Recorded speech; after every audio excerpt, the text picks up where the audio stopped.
Hello students, once again welcome back to my YouTube channel the genius physics. Students, आज हम discuss करते हैं about the postulates of quantum mechanics. Quantum mechanics के कौन से postulates हैं? Actually quantum mechanics actually theory, ये quantum mechanics एक थ्योरी है। तो किसी भी थ्योरी को एक्सप्लेन करने के लिए उसके सम अजम्पशंस होते हैं। जिस तरह आप पढ़े हैं काइनेटिक मॉलिक्यूलर थ्योरी, तो उसके 7-8 अजम्पशंस होते हैं। उनको पढ़कर हम फिर काइनेटिक मॉलिक्यूलर थ्योरी को प्रॉपर्ली समझ सकते हैं, आगे थर्मोडायनामिक्स को लेकर चलते हैं। तो सेम वे से क्वांटम मैकेनिक्स को भी एक्सप्लेन करने के लिए उनके सम अजम्पशंस होते हैं। उन अजम्पशंस को समझना पड़ता है, क्योंकि उन अजम्पशंस की बेसिस पर ही क्वांटम मैकेनिक्स काम करती है। ओके, तो आज हम पढ़ेंगे इसके कौन से पोस्टुलेट्स हैं, कौन से अजम्पशंस हैं। ओके, तो मैं आपको एक एग्जांपल देता हूँ। जब हम बात करें क्लासिकल मैकेनिक्स की, तो क्लासिकल मैकेनिक्स में किसी भी ऑब्जेक्ट की स्टेट मालूम करने के लिए हम या तो मोमेंटम यूज करते हैं या तो हम उसकी पोजीशन यूज करेंगे कि इस पोजीशन पर है, तो उस सिस्टम को हम एक्सप्लेन कर सकते हैं। या ऑब्जेक्ट का ये मोमेंटम हो तो उस मोमेंटम के हिसाब से हम उसको कह सकते हैं कि इस ऑब्जेक्ट का अभी कौन सा फैक्टर किस कंडीशन में लाई करता है, या वो सिस्टम किस सिचुएशन में अवेलेबल है, वो सिस्टम आइदर रेस्ट में है आइदर मोशन में, किस कंडीशन में। तो सिंपली मतलब ये हुआ कि किसी भी ऑब्जेक्ट की पोजीशन को एक्सप्लेन करने के लिए हमें या तो मोमेंटम चाहिए या तो उसकी पोजीशन चाहिए, जिनको हम कोऑर्डिनेटेड सिस्टम एक्सप्लेन करते हैं। अगर बात की जाए सब एटॉमिक लेवल पर, ये तो बात हुई क्लासिकल मैकेनिक्स की। अगर बात की जाए सब एटॉमिक लेवल पर, तो सब एटॉमिक लेवल पर हमेशा हमारे पास प्रोबेबिलिटी होती है। किसी चीज की जो है ना सर्टेनिटी हमारे पास नहीं होती है, हमेशा अनसर्टेनिटी की वैल्यू ज्यादा होती है, सर्टेनिटी कम होती है क्वांटम मैकेनिक्स में। ओके, तो वहां पर हम किसी चीज को एक्सप्लेन करने के लिए, उसकी सिस्टम की स्टेट को एक्सप्लेन करने के लिए हम क्या यूज करें? वहां तो हम मोमेंटम यूज नहीं करेंगे, वहां पर तो हम उसकी पोजीशन यूज नहीं करेंगे। Then how can you determine the state of that system? उस सिस्टम की स्टेट को एक्सप्लेन करने के लिए हम क्या करेंगे? तो keep in mind, here we have to use wave function. क्या यूज करेंगे? वेव फंक्शन यूज करेंगे। फर्स्ट अजम्पशन क्या है इसका? फर्स्ट अजम्पशन ये है कि इन क्वांटम मैकेनिक स्टेट या इन quantum mechanic system, this quantum mechanics system can be easily represented by the imaginary quantity which is called wave function. Quantum mechanic system को explain करने के लिए हम एक इमेजिनरी क्वांटिटी का सहारा लेते हैं, एक इमेजिनरी क्वांटिटी की सपोर्ट लेते हैं, जिसको हम कहते हैं वेव फंक्शन। ओके, और याद रहे जब हम क्लासिकल में आते हैं तो हम वहां पर यूज करते हैं coordinate system. Coordinate system use करके, X Y Z coordinate system use करके किसी भी ऑब्जेक्ट की हम पोजीशन डिटरमाइन कर सकते हैं। मैंने यहाँ पर बताया आपको, यहाँ पर हम क्या यूज करेंगे? हम यहाँ पर वेव फंक्शन यूज करेंगे, वेव फंक्शन यूज करेंगे। ओके, तो वेव फंक्शन भी यूज करेंगे एक पर्टिकुलरली स्पेस में। जिस तरह हमारे पास एक्स वाई जेड कोऑर्डिनेट होते हैं, उनको हम यूज करते हैं वेक्टर स्पेस में। वेक्टर स्पेस में हम उनको यूज करते हैं। मगर जब मैं क्लासिकल मैकेनिक्स को छोड़कर अब बात करता हूँ क्वांटम की, तो क्वांटम में हम यूज करते हैं एक्चुअली हिल्बर्ट स्पेस को। हिल्बर्ट स्पेस क्या है, थोड़ा सा मैं आइडिया देता चलूं। ये देखें, ये हमारे पास X Y Z coordinate system है, ये हमारे पास कोऑर्डिनेट सिस्टम अवेलेबल है। This is X, this is Y and this is Z. ये हमारे पास क्या है? एक कोऑर्डिनेट सिस्टम है। अगर आपसे कहा जाए कि इस पार्टिकल की पोजीशन क्या है, तो आप श्योर इजीली कह देंगे कि this is in x y plane. एक इस प्लेन में, एक्स वाई प्लेन में, सॉरी वाई जेड प्लेन में आप कहेंगे कि this is in y z plane. ये वाई जेड प्लेन में पार्टिकल की पोजीशन है। आप यहाँ पोजीशन वेक्टर वगैरह ड्रा करेंगे। ओके, तो आप इस तरह इसको एनालाइज कर सकते हैं क्लासिकल में। अगर हम बात करें क्वांटम की, तो क्वांटम में यूज करते हैं हिल्बर्ट स्पेस का कॉन्सेप्ट। क्या? Hilbert space. हिल्बर्ट स्पेस क्या है, इसको समझते हैं।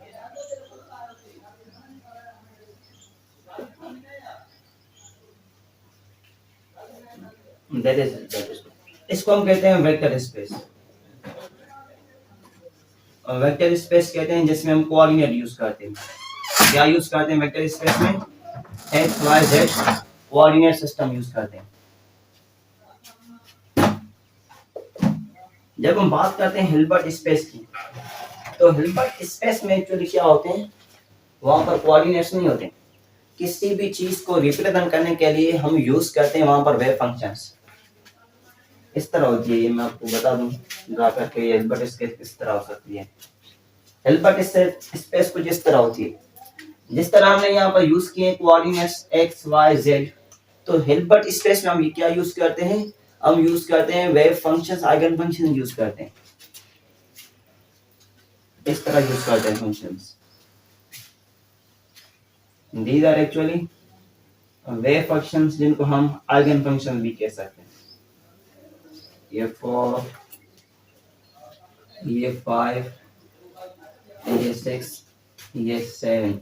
अच्छा, keep in mind Hilbert space में हम जब बात करते हैं इनके वेव फंक्शंस की, इनके आइगन फंक्शंस की, तो इस हिल्बर्ट स्पेस में जो डायमेंशंस होते हैं, दीज आर इनफाइनाइट डायमेंशंस। जिस तरह वेक्टर स्पेस में 3 डायमेंशंस है, एक्स वाई जेड प्लेन है, तो यहाँ पर हिल्बर्ट स्पेस में क्या होता है, इनफाइनाइट डायमेंशंस होते हैं। 1.6 इतने डायमेंशंस होते हैं, इनफाइनाइट होते हैं।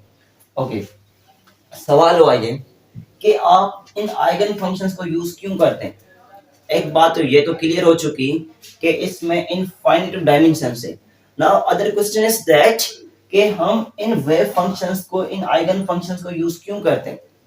Why we are going to use these eigen functions to locate position of any particle. किसी पार्टिकल की पोजीशन को लोकेट करने के लिए हम आइगन फंक्शन यूज क्यों करते हैं, क्योंकि आइगन फंक्शंस हमेशा हमें प्रोबेबिलिटी बताते हैं, इनमें सर्टेनिटी नहीं होती।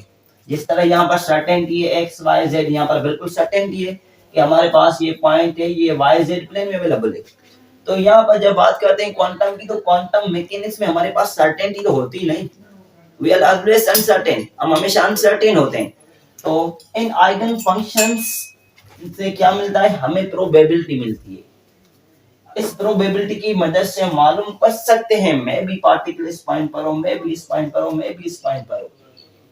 ओके, तो एक पॉइंट ये हुई कि जो हिल्बर्ट स्पेस है इसमें इनफाइनाइट डायमेंशंस होते हैं और इन वेव फंक्शन को यूज करते हैं, और वेव फंक्शन को यूज करके हम उनकी प्रोबेबिलिटी मालूम कर सकते हैं कि हो सकता है पार्टिकल इस पॉइंट पर हो सकता है, इस पॉइंट पर, किसी भी पॉइंट पर हो सकता है। और तीसरी पॉइंट और most important point, very important point क्या है कि हिल्बर्ट स्पेस में एटलीस्ट हमारे पास 2 वेव फंक्शंस हो। एटलीस्ट हमारे पास क्या हो, 2 वेव फंक्शंस हो। 2 वेव फंक्शंस की मदद से हम ये प्रोबेबिलिटी का वैल्यू मालूम कर सकते हैं कि इसकी प्रोबेबिलिटी ज्यादा है या कम है। अगर मैं कहूं, सपोज करें मैं इस तरह लिखता हूं, ये हमारे पास मोमेंटम ऑपरेटर और ये है वेव फंक्शन 3। एक ये चीज लिखी मैंने, और दूसरी पॉइंट में ये लिखता हूं, वेव फंक्शंस में n देता हूं, यहाँ पर मैंने एक एग्जैक्ट वेव फंक्शन 3 दिया, इट मींस मैंने इसको लोकेट किया है। यहाँ पर क्या है, n थे, तो हो सकता है ये p1 psi1 हो, p2 psi2, p3 psi3, different wave function हो सकते हैं। मतलब ये हुआ यहाँ पर जो वेव फंक्शन है ये शो करते हैं प्रोबेबिलिटी को, they are going to show probability, ये प्रोबेबिलिटी के वैल्यू को शो करते हैं। मगर जब बात इस पर आती है तो ये शो करता है कि wave function 3, it means there is no probability, इसने एग्जैक्ट लोकेशन बता दी है। मगर क्वांटम मैकेनिक्स में हमारे पास हमेशा अनसर्टेनिटी होती है। ये वेव फंक्शन 3 है ना, इसका मतलब ये हुआ कि इसकी पोजीशन ये होगी 3 पर, इस 3 पर पार्टिकल हमें मिल सकता है, इसका मतलब ये। मगर ये तो इम्पॉसिबल है ना, क्योंकि क्वांटम लेवल हमेशा हमारे पास अनसर्टेनिटी की वैल्यू मैक्सिमम होती है, हमेशा अनसर्टेनिटी की वैल्यू क्या होती है, मैक्सिमम। तो इस तरह कुछ लिखना ये गलत होगा, this is impossible. Quantum mechanics की दुनिया में ये चीज पॉसिबल नहीं कि आप किसी चीज को एग्जैक्ट मालूम करें। आप किसी भी पार्टिकल की पोजीशन को, टाइम को, एनर्जी को या मोमेंटम को एग्जैक्ट नहीं मालूम कर सकते। देयर इज ऑलवेज अनसर्टेनिटी, वहां पर हमेशा अनसर्टेनिटी होती है। तो ये शो करता है there is certainty, exact location बता दी है कि साइ फंक्शन 3 पर है, तो ये चीज इम्पॉसिबल है, देयर इज ऑलवेज प्रोबेबिलिटी। तो इसीलिए मैंने कहा कि हिल्बर्ट स्पेस में एटलीस्ट हमारे पास 2 वेव फंक्शंस हो, 2 आइगन फंक्शंस हो। अगर एक है, it means we are sure we are completely sure. अगर हमारे पास दो वेव फंक्शन हो सकता है इसमें हो ग्रीन में हो पार्टिकल इस पॉइंट पर, हो सकता है ब्लैक पर, हो सकता है ग्रीन पर, हो सकता है ब्लैक पर, अगर दो फंक्शन हो तो प्रोबेबिलिटी होगी। अगर हमारे पास फंक्शन ही एक है, अगर फंक्शन ही हमारे पास ग्रीन वेव फंक्शन है, तो ये तो श्योरिटी है ना हमारे पास के पार्टिकल की पोजीशन यही है, तो that is impossible. Quantum mechanics में हमेशा अनसर्टेनिटी हमें मिलती है। We are always focused on its probability, हम इसकी प्रोबेबिलिटी पर ही फोकस्ड होते हैं। तो हिल्बर्ट स्पेस में at least we have need of two wave functions. कम से कम हमें जो वेव फंक्शंस चाहिए वो कितने होने चाहिए, वो दो वेव फंक्शन होने चाहिए। ओके, ये पॉइंट भी क्लियर हो गई कि हमारे पास ये इनफाइनाइट डायमेंशन है, इसमें जो आगे ये वेव फंक्शंस अवेलेबल है ये इनफाइनाइट होंगे। और दूसरी पॉइंट ये हुई कि वेव फंक्शन यूज क्यों करते हैं, कि ये प्रोबेबिलिटी को शो करते हैं। ओके, तीसरी पॉइंट ये हुई कि इस हिल्बर्ट स्पेस को एक्सप्लेन करने के लिए हमारे पास एट लीस्ट किसी पार्टिकल की प्रोबेबिलिटी को शो करने के लिए, किसी पार्टिकल की पोजीशन को, मोमेंटम को, एनर्जी को एक्सप्लेन करने के लिए at least we have need of two wave functions, we have need of two eigen functions because they show their probability. अगर एक है तो there is surety, so but that is not possible, ये possible नहीं है। ओके, और fourth point ये है कि this is generalized form of vector space. और वेक्टर स्पेस का ये जनरलाइज्ड फॉर्म है हमारे पास। This is generalized form of vector space. ये वेक्टर स्पेस का हमारे पास क्या है, जनरलाइज्ड फॉर्म है। और लास्ट फिफ्थ पॉइंट कि जब हम वेव फंक्शंस यूज करते हैं, जब आइगन फंक्शन यूज करते हैं, ये हमारे पास psi1 psi2 psi3 ये हमारे पास क्या है, दीज आर आइगन फंक्शंस, ये हमारे पास आइगन फंक्शंस है। तो यहां पर आइगन फंक्शन के साथ हमेशा हम यूज करते हैं इसके कोफिशिएंट। ये जो p1 है, p2 है, p3 है, यहां हम इसको इस तरह भी लिखते हैं, हम इसको लेते हैं a ऑपरेटर psi n, तो हम लिखते हैं a1 psi1 a2 psi2 a3 समावाज है समा a3 psi3 a4 psi4। तो आपने देखा कि हर वेव फंक्शन के साथ ही साथ हम क्या यूज करते हैं, हम यूज करते हैं इनके कोफिशिएंट। तो keep in mind in Hilbert space along the eigen function we must use its coefficient, हम कोफिशिएंट यूज करते हैं। यहाँ पर हम डायरेक्टली कहते हैं x y z। फाइनल बात, जब बात आती है हिल्बर्ट स्पेस की, तो इन 5-6 बातों को जो मैंने आपको बताई है इनको फोकस करना पड़ता है, ज़हन में ये चीजें रखनी पड़ती है। ओके, तो वेव फंक्शन जो मैंने आपको बताया फर्स्ट पोस्टुलेट ये था। अच्छा, ये आप थ्योरेटिकल में बताता चलता हूँ, आप ये लिख लें, वीडियो को पास करके लिख लें, ये लाजमी है कि मैं बोर्ड पर मेहंदी लगाऊं, सारा नोट करूं इधर, आप ये लिख लिया करें क्योंकि टाइम बचे। हम कोशिश करें कि चीजों को ग्राफिकली लें, कॉन्सेप्ट लें। ओके, तो फर्स्ट कॉन्सेप्ट क्या है, फर्स्ट पोस्टुलेट क्या है, इसका फर्स्ट पोस्टुलेट ये हुआ कि किसी भी क्वांटम मैकेनिक सिस्टम को एक्सप्लेन करने के लिए we have need of wave function. हमें वेव फंक्शन की नीड होती है, जिस तरह क्लासिकल मैकेनिक्स में एक्स वाई जेड कोऑर्डिनेट की नीड होती है, तो क्वांटम में किसकी नीड होती है, वहां पर वेव फंक्शन की नीड होती है। बल्कि क्वांटम मैकेनिक्स में वेव फंक्शन को यूज किस स्पेस में करेंगे, हम इसको यूज करेंगे हिल्बर्ट स्पेस में। और हिल्बर्ट स्पेस की मैंने आपको प्रॉपर्टीज बता दी है। ओके, अब हम वेव फंक्शन को थोड़ा सा और मॉडिफाई करते हैं। ये तो मैंने आपको बताया सारा कुछ इस हिल्बर्ट स्पेस के बारे में। अब मैं आपको थोड़ा सा यहाँ कोशिश करूंगा ज्यादा से ज्यादा बताऊं कि वेव फंक्शन की क्या प्रॉपर्टीज होती है। क्वांटम मैकेनिक सिस्टम, ये सारा मॉडल जो है इसको हम एक्सप्लेन करते हैं on the basis of wave function. इस वेव फंक्शन की क्या प्रॉपर्टीज है, आपने पढ़ा है wave function must B single, wave function must B continuous and wave function must be finite, finite values की होनी चाहिए। तो वेव फंक्शन की 3 प्रॉपर्टीज स्पेशली हम फोकस करें। एक तो ये होती है wave function must B continuous. Now question is that how should be continuous, and second the wave function must be infinitive. Why should it not be infinitive? ये infinitive क्यों होना ना चाहिए, finite सिर्फ क्यों, infinitive क्यों, infinitive क्यों नहीं, और how it is continuous या how it is a single value। तीसरा पोस्टुलेट क्या है, पोस्टुलेट नहीं बल्कि तीसरी पॉइंट ये है, तीसरी प्रॉपर्टी ये है कि how it should be single value. ये वेव फंक्शन की तीन प्रॉपर्टी है। अब इन तीन प्रॉपर्टीज को हम कोशिश करते हैं कि डिटेल में लेकर आए। फर्स्ट पोस्टुलेट मतलब ये हुआ कि जो फर्स्ट पोस्टुलेट है कंप्लीटली फोकस्ड है ऑन द वेव फंक्शन, क्योंकि क्वांटम मैकेनिक क्वांटम मॉडल को सारे को एक्सप्लेन करने के लिए वो have need of wave function, हमें वेव फंक्शन की नीड होती है।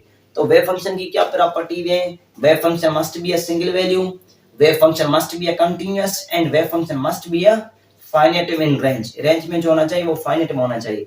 अब सवाल ये होगा कि इनफिनिटिव क्यों नहीं होना चाहिए, ये कंटीन्यूअस क्यों हो, डिसकंटीन्यूअस क्यों नहीं होना चाहिए, और ये सिंगल वैल्यू क्यों हो, और मल्टीपल वैल्यूज क्यों नहीं होने चाहिए। इसके अल्टरनेटिव तो क्वेश्चंस होते हैं ना, क्योंकि हमारे स्टूडेंट्स के माइंड में ये तो सवाल क्रिएट होते हैं, तो इनको समझना मोस्ट इंपॉर्टेंट है। तभी जाकर हमें ये तीन प्रॉपर्टी समझ में आएंगी कि ये हैं और ये तीन क्यों नहीं। ओके, तो मैं इन प्रॉपर्टीज को मेंशन करता हूं यहाँ पर। एक प्रॉपर्टी ये होगी, wave function must B single value. क्या होना चाहिए? ये सिंगल वैल्यू होना चाहिए।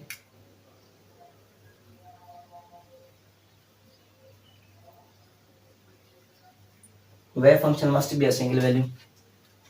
और दूसरी पॉइंट हमें ये मिली कि wave function should be a continuous. Wave function should be a continuous. Wave function क्या होना चाहिए? कंटीन्यूअस। और जो तीसरी पॉइंट और लास्ट पॉइंट है वो ये है कि वेव फंक्शन हमारे पास रेंज में क्या हो? फाइनाइट हो। इसकी एक लिमिट होनी चाहिए, अंडर लिमिट में ही काम करे वेव फंक्शन। ओके, अब सीखते हैं कि कंटीन्यूअस किस तरह होता है, सिंगल किस तरह होगा। अब इन चीजों को समझते हैं। पहले हम फोकस करते हैं कि जो वेव फंक्शन है वो कंटीन्यूअस किस तरह। मैं यहाँ लिख लूँ, ये किसकी प्रॉपर्टीज है? ये प्रॉपर्टी है वेव फंक्शन की। These are properties of wave function. Zoom करके देख लेना, ठीक है। ये तीनों प्रॉपर्टीज किसकी हैं? वेव फंक्शन की। तो फर्स्टली हम फोकस करते हैं इसकी कंटीन्यूअस पर, कि वेव फंक्शन क्या होना चाहिए? कंटीन्यूअस होना चाहिए, डिसकंटीन्यूअस नहीं। ओके, कंटीन्यूअस किस तरह होता है? हमें फिजिक्स बताती है कि जो हमारे पास साइनसोइडल वेव्स होती हैं, जो हमारे पास साइनसोइडल वेव्स होती हैं, these are sinusoidal waves। ये sinusoidal waves are actually continuous function. ये हमारे पास क्या होती हैं? कंटीन्यूअस होती हैं। ओके, तो वेव फंक्शन जो है ना इस तरह कंटीन्यूअस होना चाहिए, डिसकंटीन्यूअस नहीं। डिसकंटीन्यूअस किस तरह होता है? आपने ये चीज पढ़ी है कि जो पल्स है हमारे पास, पल्स फिजिक्स में बिहेव करती है एज अ डिसकंटीन्यूअस। जो पल्स है वो बिहेव करती है हमारे पास डिसकंटीन्यूअस। तो वेव फंक्शन इस नेचर में नहीं होना चाहिए। वेव फंक्शन मस्ट बी ए कंटीन्यूअस। वेव फंक्शन जो है ना वो क्या होना चाहिए? कंटीन्यूअस होना चाहिए। ये डिसकंटीन्यूअस है, तो वेव फंक्शन इस तरह नहीं होगा, वेव फंक्शन इस तरह होगा। अच्छा, आप इस वेव फंक्शन को इस तरह नहीं लिख सकते। ये मैंने इस तरह ये ड्रा किया, फिर मैं इसको इधर से ड्रा करता हूँ, तो यहाँ पर क्या ये डिसकंटिन्यूटी है। तो वेव फंक्शन इस तरह नहीं होना चाहिए। Wave function must be a continuous. जो वेव फंक्शन है वो क्या होना चाहिए? कंटीन्यूअस होना चाहिए इस तरह। तो हमारे पास कहा जाता है कि जिस तरह हमारे पास टाइम फंक्शन है, time is actually continuous wave function. जो टाइम है, पोजीशन है, वेलोसिटी है, these are continuous wave function. ये कंटीन्यूअस के एग्जांपल्स हैं। और आपने डिजिटल इलेक्ट्रॉनिक्स में ये चीज पढ़ी थी कि यहाँ पर वैल्यू 1 0 1 0, हमने ये चीज इस तरह कुछ पढ़ी थी कि यहाँ पर क्या है, पल्स वाले केस में यहाँ पर डिसकंटिन्यूटी है। तो वेव फंक्शन हमेशा क्या होना चाहिए? कंटीन्यूअस होना चाहिए, इस नेचर में नहीं होना चाहिए। That must be a continuous value. तो जो हमारे पास वोल्टेज है या प्रेशर है, these are actually discontinuous quantities. ये हमारे पास क्या है? ये डिसकंटिन्यूअस होती हैं। तो वेव फंक्शन इस नेचर में नहीं होना चाहिए, must be in this like this. जिस तरह हमारे पास टाइम होता है, या साइनसोइडल वेव भी actually considered as a continuous wave function. Okay, ये चीज क्लियर हुई। तो वेव फंक्शन कंटीन्यूअस किस तरह होता है या डिसकंटीन्यूअस किस तरह होता है? तो कंटीन्यूअस के एग्जांपल है हमारे पास टाइम है, टेम्परेचर भी एक्चुअली कंटीन्यूअस में आता है। टेम्परेचर जो हमारे पास है, this actual continuous wave function. ये हमारे पास टाइम हो गया, टेम्परेचर हो गया, पोजीशन हो गई, ये सारी चीजें कंटिन्यूस में आती हैं। Discontinuous, this is like a pulse. ये क्या है हमारे पास? पल्स है। तो ये नेचर नहीं होनी चाहिए और ये नेचर भी नहीं होनी चाहिए। This must be a continuous like this one. Time आप ले लें, ये सारी चीजें हम नोट करते जाएं कि हमारे पास ये कंटिन्यूस फंक्शंस है, ये कभी पीछे नहीं आते हैं। ऐसा नहीं होता कि अभी जो टाइम हुआ है वो टाइम से रुक जाए फिर चले, फिर रुक जाए फिर चले। Time is always continuous. तो time is a continuous function. Time हमारे पास क्या है? एक कंटिन्यूस फंक्शन है। ओके, अब बात करें इसकी फाइनाइट की, कि ये फाइनाइट किस तरह होता है। How wave function is a finite, why it is not a infinite. देखिए, आपने देखा है कि मैं आपको ये चीज मालूम होनी चाहिए कि वेव फंक्शन यूज क्यों करते हैं। क्योंकि जब ये एक बात आपको मालूम होगी, ज़हन में होगी, तो उसी के बेसिस पर आप आगे सारी बातें प्रॉपर्ली समझ सकते हैं।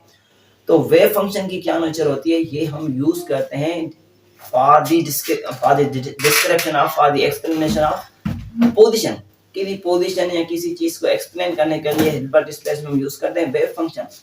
अगर हमारे पास कोई वेव फंक्शन है, वो है इनफाइनाइट, हमारे पास क्या है, वो इनफाइनाइट, उसका पता ही नहीं उसकी क्या रेंज है, क्या लिमिट है, तो वहां पर हमें कोई प्रोबेबिलिटी नहीं मिलेगी। सपोज करें ये एक मैं वेव ड्रा करता हूँ, ये चलती जाए चलती जाए चलती जाए, आपको पता होगा ये इसकी किधर रेंज होगी। It means we are unknown, हमें इसकी रेंज ही नहीं मिलेगी। ये वेव फंक्शन ऐसे चलता जाएगा चलता जाएगा चलता, तो हमें इसकी कोई रेंज मिलेगी फाइनाइट, तो हम कहेंगे ना कि देयर इज अ प्रोबेबिलिटी। अगर इसकी प्रॉपर रेंज ही नहीं है, कोई चीज लिमिट में नहीं, तो वहां पर हम प्रोबेबिलिटी भी यूज नहीं कर पाएंगे। आपने ये चीज पढ़ी है ना कि अगर प्रोबेबिलिटी डेंसिटी का वैल्यू हमारे पास 1 हो, तो हम कहेंगे यहाँ पर प्रोबेबिलिटी डेंसिटी का वैल्यू ज्यादा है, यहाँ पर प्रोबेबिलिटी ज्यादा है, यहाँ पर किसी पार्टिकल के होने के चांसेस ज्यादा हैं। ये हम तभी यूज कर सकते हैं जब हमारे पास कोई फाइनाइट रेंज हो। अगर हमारे पास कोई वेव फंक्शन है, वो इनफाइनाइट जा रहा है, उसकी कोई लिमिट ही नहीं है, तो वहां पर हम प्रोबेबिलिटी कैसे यूज करें? वहां पर तो हम कुछ भी नहीं कह सकते ना, बस चुप ही रहेंगे। जिस तरह हमारे पास यूनिवर्स है, यूनिवर्स की कोई एंडिंग है? यूनिवर्स की हमारे पास कोई एंडिंग है? कोई एंडिंग नहीं है। हबल ने कहा था this universe is continuous expanding. Hubble scientist ने कहा है कि ये यूनिवर्स कंटिन्यूअसली एक्सपेंड हो रही है, उसकी हमारे पास कोई फाइनाइट रेंज ही नहीं है। This is actually infinite in range. वो रेंज में क्या है हमारे पास, वो इनफाइनाइट है। तो हम उनकी कोई प्रोबेबिलिटी नहीं लगा सकते हैं कि इस किलोमीटर्स पर, मिलियन बिलियन ट्रिलियन किलोमीटर्स पर ये इसकी रेंज होगी। हो सकता है कि ये स्टेशनरी स्टेट में हो जाए, वहां पर हमें, क्योंकि वो इनफाइनाइट रेंज में है ना। जब कोई चीज इनफाइनाइट रेंज में होती है, तो हम उसकी प्रोबेबिलिटी एनालाइज करने में हमेशा नाकाम ही रहते हैं। तो किसी भी चीज की प्रोबेबिलिटी मालूम करने के लिए हम क्या यूज करेंगे? एक फाइनाइट लेंथ यूज करेंगे, एक फाइनाइट वेव फंक्शन यूज करेंगे। ओके, मैं सपोज करता हूँ ये वेवलेंथ यूज की, मैंने ये वेवलेंथ यूज की। अगर मैं कहता हूँ आपको इस वेवलेंथ में पार्टिकल की किस जगह पर पोजीशन हो सकती है, आप कह सकते हैं सर हो सकता है इस पॉइंट पर, हो सकता है इस पॉइंट पर, हो सकता है इस पॉइंट पर। इसको नाम देते हैं ए बी सी डी। इन 4 पोजीशन में से हो सकता है कि किसी पॉइंट पर हमारे पास पार्टिकल की पोजीशन हो, बट यहाँ पर प्रोबेबिलिटी ज्यादा ये है कि ये पार्टिकल हो सकता है बी पर हो। प्रोबेबिलिटी, क्योंकि एक फाइनाइट रेंज है ना हमारे पास, तभी मैं अंदाजा लगा सकता हूँ कि हो सकता है ये चीज इस तरह, हो सकता है कि ये चीज इस तरह। हमारे पास एक फाइनाइट रेंज है। ओके,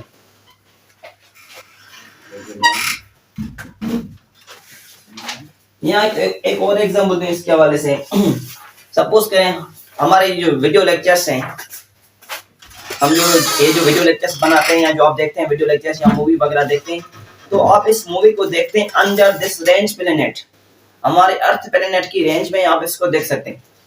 ओके, मतलब ये हुआ कि अगर मैं कहूँ मेरा ये जो वीडियो लेक्चर है, हो सकता है कोई मलेशिया में देखे, यूएसए में देखे, इंडिया में देखे, पाकिस्तान में देखे, बांग्लादेश में देखे, मैं अपने अर्थ के रेफरेंस से, मैं अपने अर्थ के रेफरेंस से, अपने प्लेनेट के रेफरेंस से कह सकता हूं कि हो सकता है कोई ऑब्जेक्ट, कोई बंदा, कोई बंदी, कोई स्टूडेंट या कोई भी इस वीडियो को इस प्लेनेट की रेंज में देखता है, it means there is probability, हो सकता है बांग्लादेश हो, श्रीलंका हो, मक्का मदीना, व्हाटसएवर कोई भी चीज हो, देख सकता है, किसी जगह पर भी देख सकता है, it means there is probability. अगर मैं कहूं वीनस है या मैं अदर प्लैनेट्स को रेफरेंस में लेकर आऊं, तो ये तो चीज है ही ना इम्पॉसिबल ना, क्योंकि वहां पर तो ये चीज चलेगी नहीं। तो इसीलिए किसी भी वेव फंक्शन को एक्सप्लेन करने के लिए उसकी एक फाइनाइट रेंज होनी चाहिए कि किस जगह पर यूटिलाइज हो सकता है, किस जगह पर यूज हो सकता है। तो वेव फंक्शन भी तभी यूज होगा जब इसके पास एक फाइनाइट रेंज अवेलेबल होगी, तो उस फाइनाइट रेंज में ये यूज हो सकता है, इनफिनिट में नहीं होगा। ओके, तो हम कहेंगे यहाँ पर इस बी पॉइंट पर इसकी प्रोबेबिलिटी डेंसिटी ज्यादा है, it means it's occurring chance to become particle at this point B, there is maximum. यहाँ पर ये चांसेस ज्यादा हैं कि पार्टिकल इस बी पॉइंट पर हो, मतलब ये हुआ कि इसकी प्रोबेबिलिटी डेंसिटी ज्यादा है। ओके, और दूसरी पॉइंट ये और मोस्ट ऑथेंटिक जवाब ये है कि हमारे पास इसकी इनफिनिटिव वेव फंक्शन की इनफिनिटिव रेंज क्यों होना चाहिए। अगर वेव फंक्शन की यहाँ पर इनफिनिटिव रेंज होगी तो हम उसकी ऑर्थो नॉर्मलाइजेशन कंडीशन यूज नहीं कर पाएंगे। जब हम उसकी ऑर्थो नॉर्मलाइजेशन कंडीशन यूज नहीं कर पाएंगे, it means there is no probability density, वहां पर हम उस प्रोबेबिलिटी डेंसिटी को एक्सप्लेन नहीं कर पाएंगे। इसका एक ये भी रीजन हो सकता है। क्या once time going to repeat, अगर हमारे पास वेव फंक्शन इनफिनिट रेंज में है, तो इनफिनिट रेंज में होने की वजह से उसकी ऑर्थो नॉर्मलाइजेशन कंडीशन हम यूज नहीं कर पाएंगे, वो कंडीशन क्रिएट नहीं हो पाएगी। So that's why we use wave function in a finite range. वो किस रेंज में होना चाहिए, एक फाइनाइट रेंज में होना चाहिए। और last one point which is single valued, जो वेव फंक्शन हो हमारे पास वो सिंगल वैल्यूड हो। जिस तरह सपोज कर मैं लिखता हूं x इज इक्वल टू और y इक्वल 64 लिखता हूं, तो इसका जवाब क्या आएगा, x is equal two plus minus 8। इसका जवाब क्या आएगा, प्लस माइनस 8। तो इसके दो वैल्यू है ना, एक वैल्यू है इसका प्लस 8 और दूसरा है इसका माइनस 8। तो वेव फंक्शन इस नेचर में नहीं होना चाहिए, wave function must be a single valued. तो वेव फंक्शन को क्या होना चाहिए, सिंगल वैल्यूड होना चाहिए। तो ये था हमारे पास फर्स्ट पोस्टुलेट इन डिटेल, जिसको हमने बिल्कुल डिटेल में प्रॉपर्ली कॉन्सेप्ट डिस्कस कर लिए हैं कि इसका फर्स्ट पोस्टुलेट क्या कहना चाहता है, जो वेव फंक्शन की प्रॉपर्टीज हैं वो क्या प्रॉपर्टीज हैं, जो हिल्बर्ट स्पेस की जो प्रॉपर्टीज हैं वो क्या प्रॉपर्टीज हैं। हमने इसको बिल्कुल एक सिंपल मेथड से प्रॉपर्ली डिटेल में डिस्कस कर लिया। अगर कोई सवाल है तो आप पूछ सकते हैं। हम कोशिश करते हैं अभी जो ना सेकंड पोस्टुलेट को डिस्कस कर लें। ओके, आप ये नोट कर लें, सेकंड पोस्टुलेट किस चीज को एक्सप्लेन करता है। This is the most important, highly sensitive. So kindly focus on this postulate. Sorry. Second postulate क्या है? Second postulate कहता है every observer has some properties. Her observer के पास some properties होती हैं। हर ऑब्जर्वर के पास क्या होती है? Every observer has some property. Her observer के पास क्या होती है, some properties होती हैं। जस्ट लाइक उसके पास होता है ऑपरेटर होता है, और हर ऑब्जर्वर के पास एक आइगन फंक्शन होता है, और हर ऑब्जर्वर के पास एक आइगन वैल्यू होता है। क्या होता है, हर ऑब्जर्वर के पास एक आइगन वैल्यू होता है, ऑपरेटर होता है, आइगन फंक्शन होता है और आइगन वैल्यू होता है। हर चीज को वन बाय वन समझते हैं कि ऑपरेटर क्या है, आइगन फंक्शन क्या है, आइगन वैल्यू क्या है, और खुद ये भी समझते हैं कि ऑब्जर्वर क्या है।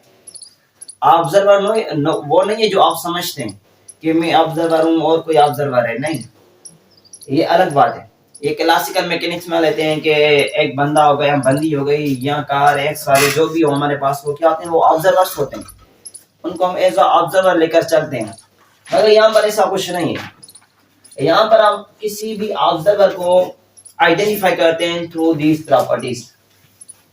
एक प्रॉपर्टी ये ऑपरेटर, एक आइगन फंक्शन, एक होता है eigen value.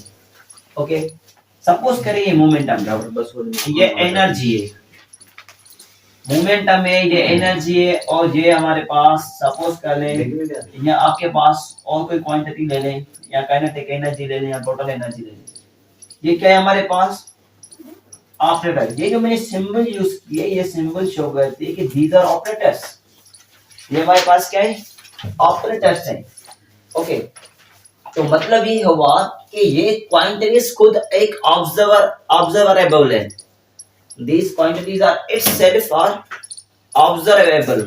Okay, so this shows momentum operator, this shows energy operator, and this shows total energy operator. ठीक है, इस तरह शो करती है। अच्छा, ये मोमेंटम ऑपरेटर है, तो ऑपरेटर हमेशा सेम क्वांटिटी का होता है। मोमेंटम है तो उसका मोमेंटम ऑपरेटर होगा। अगर ये एनर्जी है तो इसका एनर्जी ऑपरेटर होगा। ओके, मोमेंटम है तो इसका खुद मोमेंटम ऑपरेटर होगा। ऐसा नहीं कि ये मोमेंटम है तो आप इसका एनर्जी ऑपरेटर लें या पोजीशन ऑपरेटर ले लें, ये गलत होगा। अगर ये एनर्जी है तो आप इसका एनर्जी ऑपरेटर लेंगे। We will not take its momentum operator, इसका मोमेंटम ऑपरेटर नहीं लेंगे। जो हमारे पास ऑब्जर्वर है, जो हमारे पास क्वांटिटी है, उसी के सेम क्वांटिटी का हम ऑपरेटर लेते हैं। मोमेंटम है तो मोमेंटम ऑपरेटर ले लिया, एनर्जी है तो एनर्जी ऑपरेटर ले लिया, इस तरह कुछ लेते हैं। ओके, एक पॉइंट ये होगी।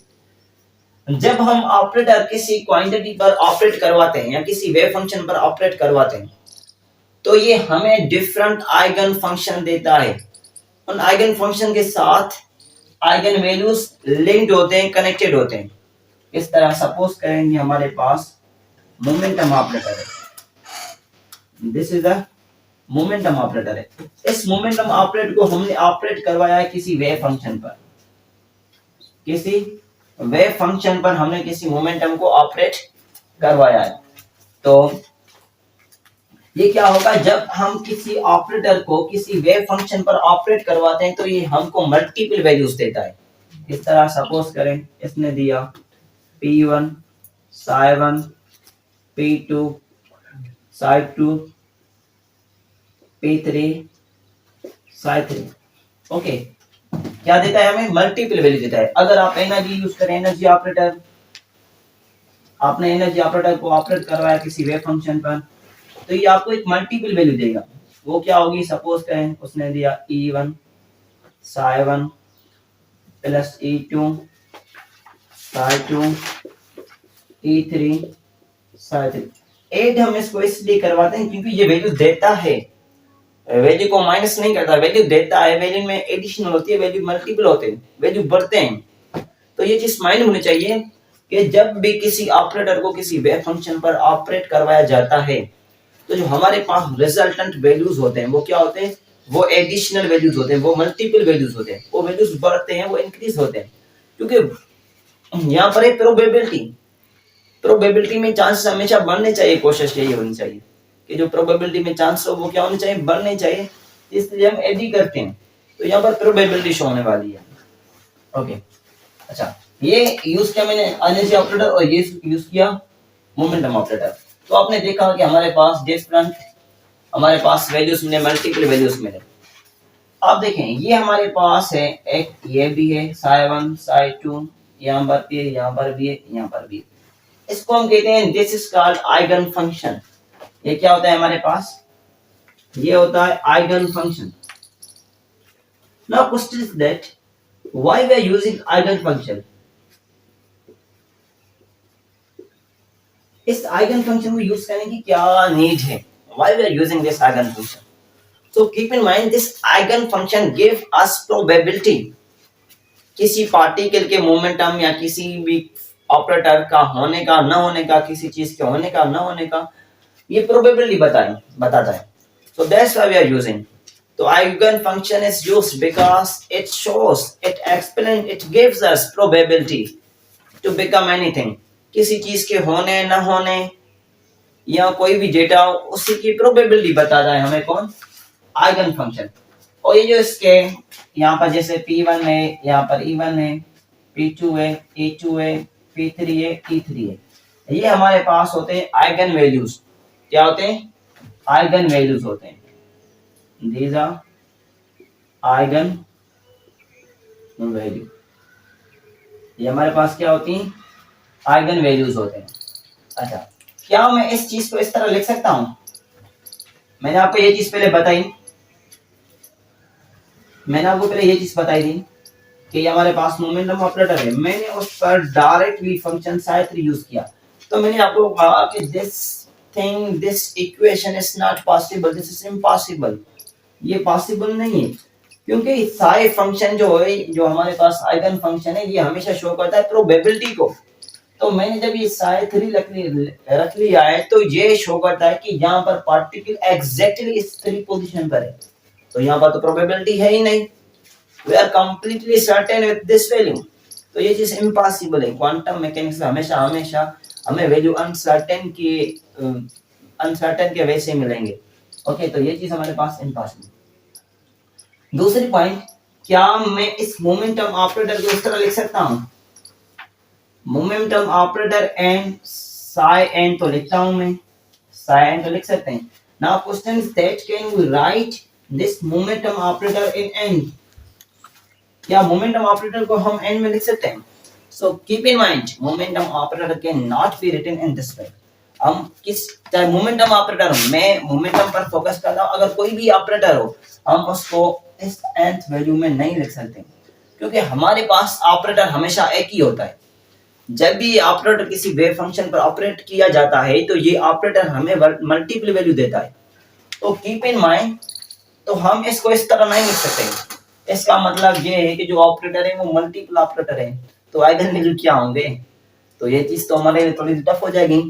तो keep in mind, so operator will must be in single wave, in single state. जो हमारे पास ऑपरेटर हो वो हमेशा सिंगल होना चाहिए, है सिंगल मगर वैल्यू मल्टीपल देगा, है सिंगल वैल्यू मल्टीपल देगा।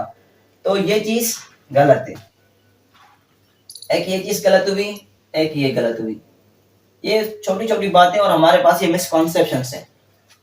हम इसको इस तरह भी नहीं लिख सकते डायरेक्टली, हम फोकस करें किसी पॉइंट को, और इस तरह भी नहीं लिख सकते हैं कि जो हमारे पास ऑपरेटर वो मल्टीपल वैल्यू में हो।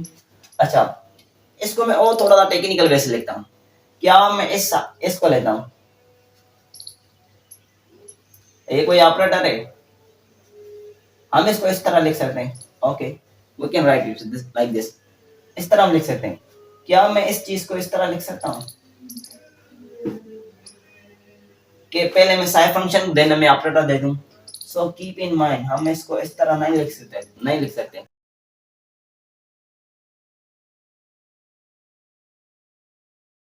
तो हम इसको इस तरह नहीं लिख सकते। तो ये तीन बातें मोस्ट इंपॉर्टेंट बातें, और छोटी छोटी बातें, वेरी लिटिल बिट बातें, तो मगर है मोस्ट इंपॉर्टेंट बातें। ओके, तो ये कुछ बातें थी ऑपरेटर के हवाले से। तो ऑपरेटर क्या होना चाहिए, सिंगल वैल्यूड होना चाहिए, जिस तरह वेव फंक्शन है वो सिंगल वैल्यूड है। तो हमारे पास जो ऑपरेटर ऑपरेट हो रहा है वेव फंक्शन पर, तो ये भी मस्ट बी न सिंगल वैल्यूड, ये हमेशा क्या होना चाहिए, सिंगल वैल्यू में होना चाहिए। हाँ, ये अलग बात है, देता मल्टीपल वैल्यू है, देगा मल्टीपल वैल्यू, मगर है क्या, एक सिंगल वैल्यूड है। ओके, तो हम इसको इस तरह भी नहीं लिख सकते कि डायरेक्टली किसी सारे फंक्शन को हम लोकेट करवाएं 3 पर या 4 पर है, at least 2 wave function are needed. Okay, और अब इसको इस तरह भी नहीं लिख सकते कि ऑपरेटर के मल्टीपल वैल्यू हो। ओके, एक लास्ट में बात बताता चलूं, thereafter we are going to finish this video lecture. Okay, क्या बात है, अब थोड़ा सा वेव फंक्शन को और आइगन फंक्शन को क्लियरली एक्सप्लेन करें। ये वेव फंक्शन और आइगन फंक्शन है क्या? We are highly confused in this concept कि what is actually wave function और आइगन फंक्शन, इनमें क्या फर्क है आइगन फंक्शन और वेव फंक्शन में? देखिए, all eigen functions are wave functions, but all wave functions are not eigen functions. बात समझे? all eigen functions are wave functions. Her eigen function में वेव फंक्शन होता है, बल्कि हर वेव फंक्शन में आइगन फंक्शन नहीं होता। Eigen function is a specific value. Eigen function क्या होता है, ये एक स्पेसिफिक वैल्यू होता है। मैं आपको एग्जांपल देता हूँ। हमारे पास जो लाइब्रेरी है, this library is a wave function, और उस लाइब्रेरी के अंदर हर एक सेक्शन में, हर एक अलमारी में, हर एक रूम में अलग अलग से बुक्स होते हैं। ये क्वांटम के हैं, ये पार्टिकल के हैं, ये न्यूक्लियर के हैं, या ये ऑप्टिक्स के हैं, जो भी हैं, ठीक है। ये जो अलग अलग सेक्शन होता है, ये शो करता है आइगन वैल्यू को। तो eigen value is a specific value, eigen function is a specific function, but wave function is a whole function, एक होल फंक्शन है। तो हम ये भी कहते हैं कि eigen function is a subset of wave function. Eigen function क्या होता है? वेव फंक्शन का एक सबसेट होता है। ओके, तभी हमने कहा कि जो सारी लाइब्रेरी है that is actually a wave function, जो उसमें एक अलग अलग अलमारी में बुक पड़े हुए हैं। These are actually eigen function. अगर क्वांटम के, पार्टिकल के, मैकेनिक्स के, तो ये देखें इसमें क्या एक स्पेसिफिक वैल्यूज है ना, क्वांटम के, पार्टिकल के, न्यूक्लियर के एक स्पेसिफिक वैल्यूज गिवन है। तो जो स्पेसिफिक वैल्यूज हैं ये शो करते हैं किसको? आइगन वैल्यू को शो करते हैं, आइगन फंक्शन को शो करते हैं। ओके, तो ये हमारे पास जो पोस्टुलेट थे क्वांटम मैकेनिक्स के, जिन पोस्टुलेट की बेसिस पर ये क्वांटम मैकेनिक्स काम करती है। तो हम कोशिश करेंगे नेक्स्ट वीडियो लेक्चर को लेकर एंड डायरेक्टली हम श्रोडिंगर इक्वेशन को, श्रोडिंगर इक्वेशन यूज करेंगे। अभी इस पर वीडियो आएगा। बैरियर टनलिंग क्या होता है इस पर भी हम कोशिश करेंगे कि वीडियो लेक्चर बना ले। और जो टनलिंग इफेक्ट होता है, ये टनलिंग इफेक्ट क्या है, हम इनको भी फोकस करेंगे। जितना हो सकेगा हम इंशाल्लाह कोशिश करेंगे क्वांटम का जो अंदर माय कंसंट्रेशन एरिया वो सारा का सारा कवर करने। अगर कोई क्वेश्चन हो, कोई सजेशन हो, you are free to ask, you can comment me. Okay viewers, see you next, thank you.